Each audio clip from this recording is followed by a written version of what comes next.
जय श्रीमन नारायण। जो टिप्पणी मैं देने जा रहा हूं वह रामानुज दास श्रीमन गट्टू वेणुगोपाल स्वामी द्वारा दी गई है। अध्याय 12 भक्ति योग श्लोक 3। ये त्वक्षरम् अनिर्देश्यम् अव्यक्तं पर्युपासते सर्वत्रगम् अचिन्त्यञ्च कूटस्थम् अचलं ध्रुवम्। ओम।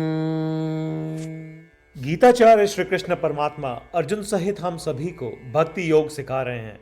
परमात्मा कह रहे हैं, अर्जुन मुझे उन लोगों के प्रयासों के बारे में बात करते हुए सुनो जो आत्मदर्शनम प्राप्त करना चाहते हैं। साथ ही मैं आत्मा के बारे में जो वर्णन कर रहा हूं उसे भी सुनो।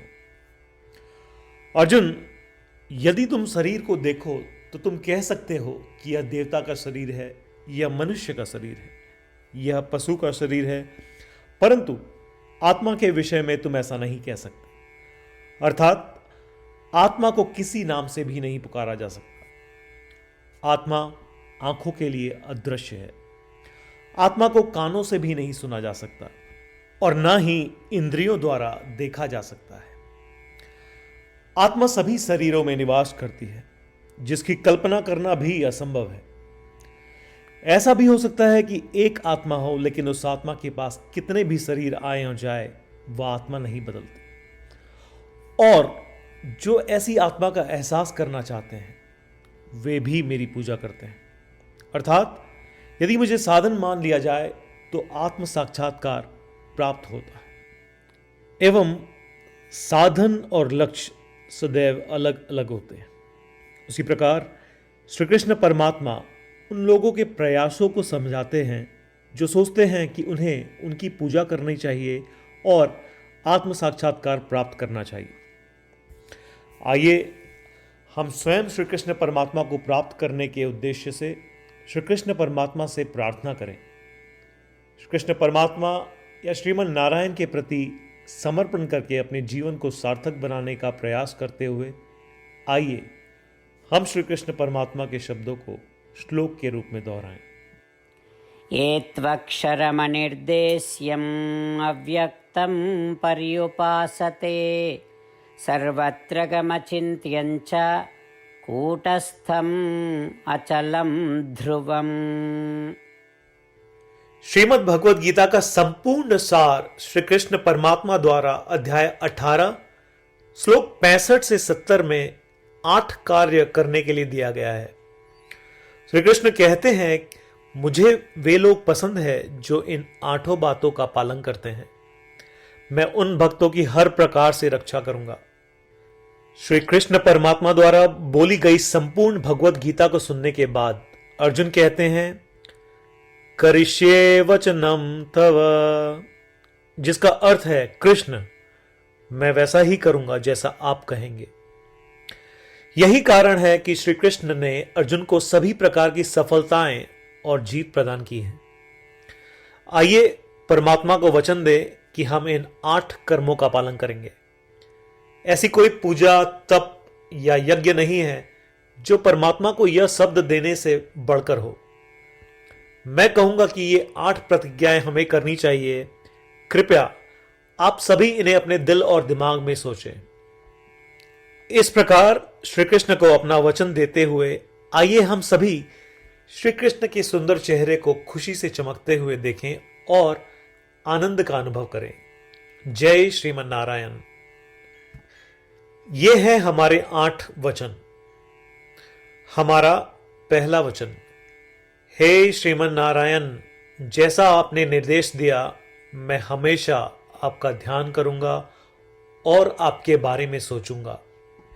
हमारा दूसरा वचन, हे श्रीमन नारायण, जैसा कि आपने सलाह दी मैं हमेशा आपका भक्त रहूंगा।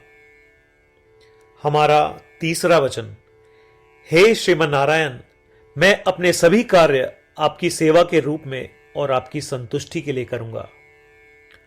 हमारा चौथा वचन, हे श्रीमन नारायण, जैसा कि आपने अनुसरण करने के लिए कहा था, मुझे पूरा विश्वास है कि मैं आपका हूं और मैं हमेशा अपने हाथ जोड़ूंगा और आपको नमस्कार करूंगा।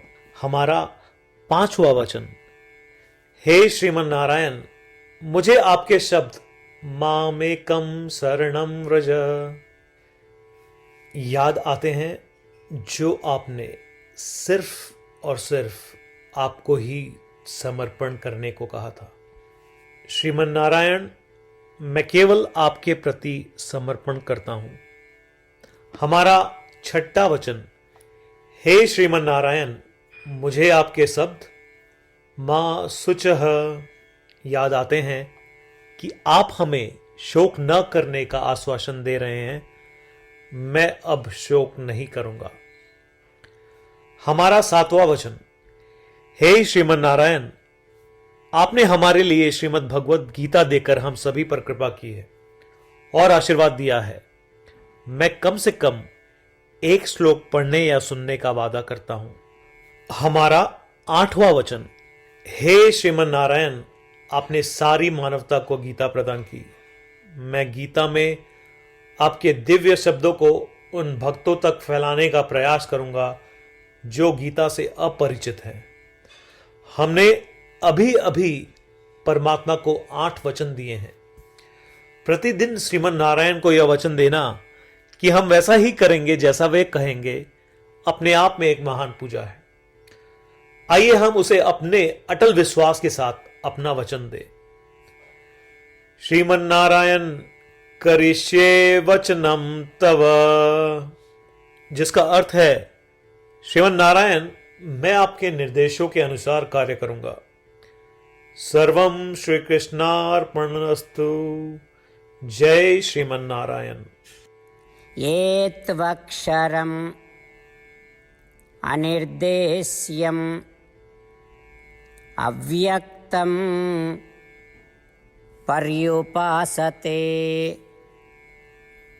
सर्वत्र गम् अचिन्त्यं च कूटस्थं अचलं ध्रुवम्। ॐ